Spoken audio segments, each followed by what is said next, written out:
So I think everyone has the dream of being an astronaut when they're a little boy, right? The idea of being up in space, looking out on these beautiful panoramics and the cold, airless environments that you'd be working in, kind of having that different experience. And we thought, oh, what a great way to put the player in some really unique experiences.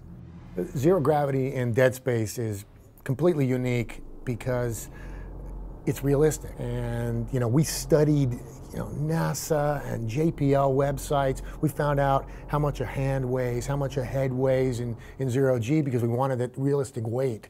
And that was very, very important to the game. There are a few ways the gameplay in Zero G works in Dead Space. There are places where Isaac is just in a vacuum. He's got air, but he can jump. He can jump across giant chasms, or he can walk on walls using his magnetic boots. At least 20% of the game is zero gravity.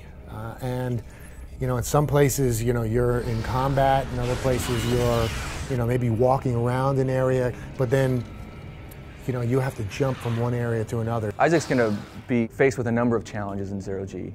Sometimes he's going to be in a completely hostile environment, out on the edge of a ship, being bombarded with hazards from the environment and having to manage his air supply. At other times, he'll be inside a ship, less worried about his air supply, but being overrun by the necromorphs. So going from gravity to Zero G is different in different parts of the game. As you enter into space, you'll notice that the tone of the game gets cold, it gets blue, the audio muffles out like you'd expect in a vacuum. And depending on whether it's airless or not, if it's also airless, there's no sound. You just hear, your heart beating and your breathing. So we have necromorphs that are particularly effective in gravity, and some that have the ability to handle zero gravity really well. It's sort of a horror or terror angle.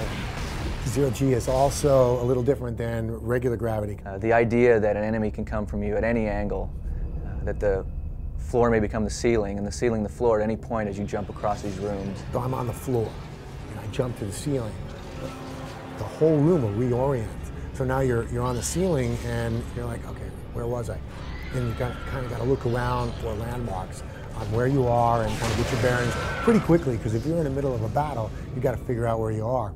So you'll find that some of your strategies that you use in a gravity environment have to change when you get into an environment where you have leapers that are flying across the room at you. You can't outrun them. They can jump as far and as fast as you can. So the combat changes, and you have to learn to take advantage of that. My favorite moment in Zero G was one of the first times that we actually, you walk into a room that's gravity, and you turn gravity off, and things start to float up in the air. I mean, all of a sudden you feel like you're in a completely different world. And that was the moment that we knew we had something special.